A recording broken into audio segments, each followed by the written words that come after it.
แล้วบอก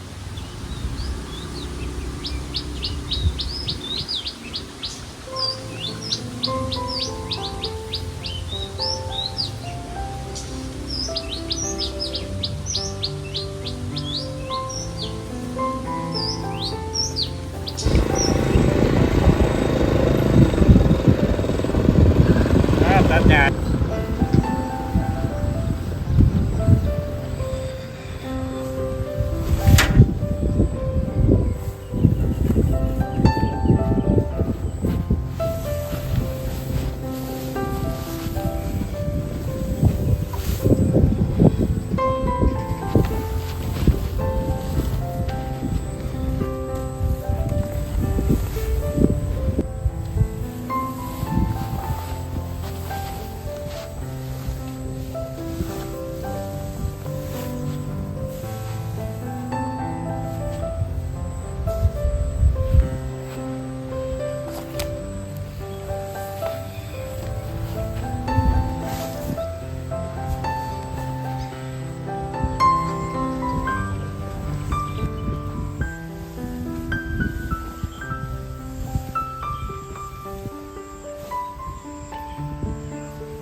เขาลาบปลา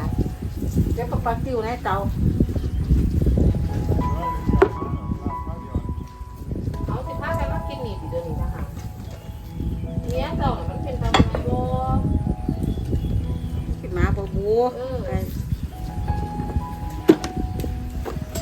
มากับข้ากับกินโคตรโลดไม่ไงว่ายากหรอกมากระไรกูบ่กินเขาสักมื้อไปเศร้าไปขึ้นเฮียนบักซาดเขาบ่กินเขาสวยเป็นตัวเป็นเมียว่าให้มันบ่กินเขากูไม่ค่อยเมียแรกมันนี่ได้สิมึงนี่ไหมตัดแล้วถึงมันแล้วมันเป็นตัดแล้วสิตายเลยน้ำเลยตายตายสิสูบน้ำใช่ฮะสูบน้ำมาด่านใช่อะเก็บสิ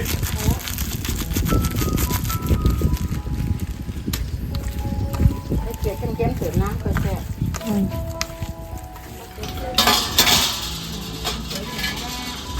เดี๋ยวต้นจะได้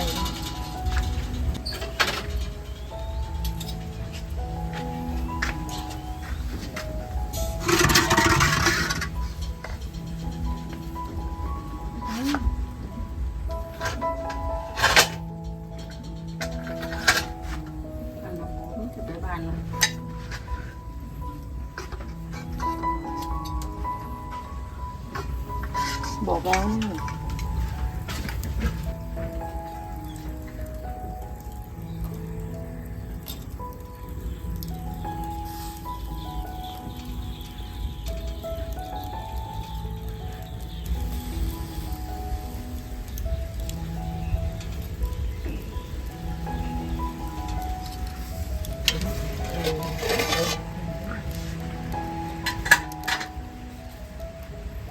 เออ เออ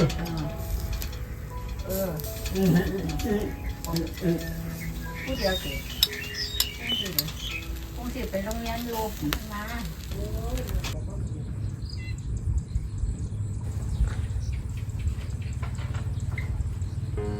ล้างมือเลยค่ะ มาเอาเก้าอี้ไงคนสิไปเอาเก้าอี้ กลับไป หลานมาเอาจานมาเอาเนี่ย เอาไปข้าวมันเกียร์ มาเอาย้ายหัวหายแล้วอาจารย์มาเอาเนี่ยแต่แม่มาแบ่งเขาอ่ะจ้า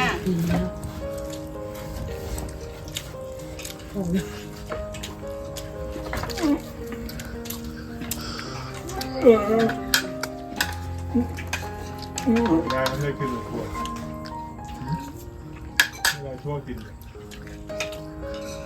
ให้น้ำปลากินทำไมยังจ่ายเลย เขาก็ได้ใส่หัวใส่เกียร์น้ำปลาเนี่ย เข้าไปเขาชอบเขาเผือค่อนข้างไปลูกไปเร็วให้เป็นนางเอกให้น้ำหน่อยไป เห็นไหมตรงไหนบ้างไปเข้าตรงนี้เลย เดี๋ยววันนี้เขาจะว่า ตรง น้ำ ข้าง แข็ง นี้ ไม่ ควร มา ไหมตรงข้างนี้ควร แบบดู แต่หนูไม่ให้นะ เดี๋ยวฟีไม่เห็นนะ มาจูบแกจะโบเอาแม่เจ้าจะลืมหนึ่งอ้นหนึ่งถูกกันแล้วน้องใหม่อ่ะ กินหมดกินหมด เป็นอะไร ให้เท่าหยิบให้ไป นายเอ๊ะเขาหัวเกียร์ปากพวงนี่นะอร่อยปะใส่เกียร์น้อยเดี๋ยวมันเลยพออร่อย ไม่เอาหรอกไม่เอาว่ามาทุกอย่าง เอาไปให้พี่คิ้วน้ำบอกเขาหัวเกียร์เห็ดหนัง เอาข้าว เอาข้าวอีกเนี่ย ข้าว ก็นั่นบ่เอาลองอยากจะข้าวห้อยเกียร์ ก็เปล่า นี่แหละข้าวเปล่า โอ้จริงเหรอ